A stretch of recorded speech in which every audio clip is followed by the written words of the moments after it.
30 March 2025 మధ్యాహ్నము 12:49 వరకు పాడ్యమి. ఈ రోజు మొదలు ఆ టైం వరకు అద్భుతమైన ఉగాది పండగ బాగా చేసుకోండి. కానీ ఈ సంవత్సరం మొత్తం చాలా ప్రమాదకరమైన సంవత్సరము. అంతా బాగా జరుగుతున్నప్పటికీ ఖాండవ వన దహనము అంటారు. ఖాండవ అనే వనము చాలా గొప్ప వనము. దాంట్లో పూలు, పళ్ళు మంచిగా జంతువులు గొప్పగా అందంగా ఉండేది.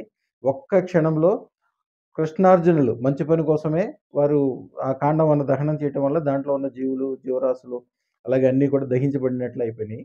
అందుకని ఈ సంవత్సరంలో ప్రతి క్షణము చాలా జాగ్రత్తగా ఉండాలి. అన్నిటికంటే ముఖ్యం అదృష్టరత్న ధారణ చేసుకొని శివారాధనకి సంబంధించిన మంత్రం ఒకటేసారు. లక్ష్మికి సంబంధించిన మంత్రం ఒకటి చేసుకోవటం వలన అద్భుతమైనది. అంటే ఓడలు బళ్ళవటము, బళ్ళు ఓడలు అవ్వటం అన్నీ కూడా ఈ సంవత్సరమే జరుగుతాయి. ఎంత బ్రహ్మాండంగా ఉంది, ఎంత ఆరోగ్యంగా ఉన్నామో, ఎంత గొప్పగా ఉన్నామో ఇయన్నీ కాదు. కానీ అదృష్టవంతంగా ఉండాల్సినది చాలా జాగ్రత్తగా ఉండాల్సిన సంవత్సరం ఇది. అందుకని ఈ సంవత్సరంలో రాశి ఫలాలు ఇచ్చిన తర్వాత 2 నెలల క్రితమే రాశి ఫలాలు తయారు చేసి ఉంచాము. కానీ మొత్తం అన్నీ తీసేసాము. ఎందుకంటే కాండవన దహనం అంటే ఒక రాజ్యం మొత్తం దహించిపోయేటప్పుడు ఎట్లయితే ఉపద్రవాలు వచ్చే అవకాశం ఉంటదో, అన్ని రకాలుగా మంచిగున్నప్పుడు కూడా అది ఒక ఓడలో ఎళ్తున్నప్పుడు ఉన్నంత సేపు బ్రహ్మాండంగా, హాయిగా, ఆనందంగా ఉండేటట్టు. మునిగిపోతే ఎంత ప్రమాదమో అట్లాంటి ప్రమాదాలు ఏర్పడే అవకాశము అన్ని తరగతులకి ఆడ, మగ, చిన్న, పెద్ద వ్యాపారస్తులకి, వ్యవహారస్తులకి, అలాగే బ్రోకరేజ్ చేసేవాళ్ళకి, రియల్ ఎస్టేట్ చేసేవాళ్ళకి, గొప్ప గొప్ప వ్యాపార వ్యవహారాలు నడిపే వాళ్ళకి, అన్ని రకాల వాళ్ళకి కూడా చాలా జాగ్రత్తగా, అప్రమత్తంగా ఉండాల్సింది. కొన్ని రకాలైన విషయాలు మనం చేయలేమవి. ఓన్లీ అమ్మవారి మాత్రమే చేయగలదు. ఆ రక్షణ ఇయన్నీ చేయడం కోసం కంపల్సరీ అదృష్టరత్న ధారణ చేయాల్సిన సంవత్సరం ఇది.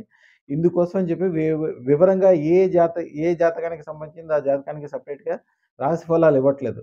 ఎందుకంటే పగలు 12 గంటలకి సూర్యుడి కింద నుంచుంటే బ్రహ్మాండంగా వెలుగొస్తాయి. ఆడైనా, మగైనా, చిన్నైనా, పెద్దయినా, వ్యాపారస్తుడైనా, వ్యవహారస్తుడైనా, కూలి చేసేవాడైనా, సాడే సాత్ వాళ్ళు ఇంకా చాలా జాగ్రత్తగా ఉండాల్సిన సంవత్సరం ఇది. ఈళ్ళందరికి కూడా ఒకే రకంగా ఉంటది.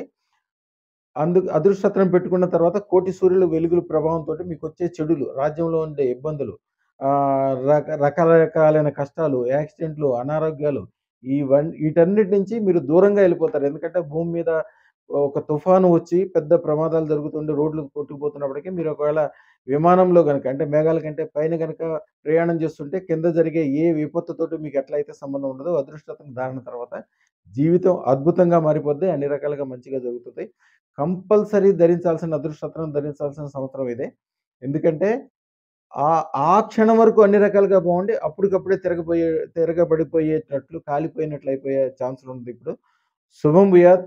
అందరూ అదృష్టరత్నం ధరించండి. సకల జనం సర్వ సుఖాలతో ఆనందంగా, ఆహ్లాదంగా ఉండండి. శుభం భూయాత్.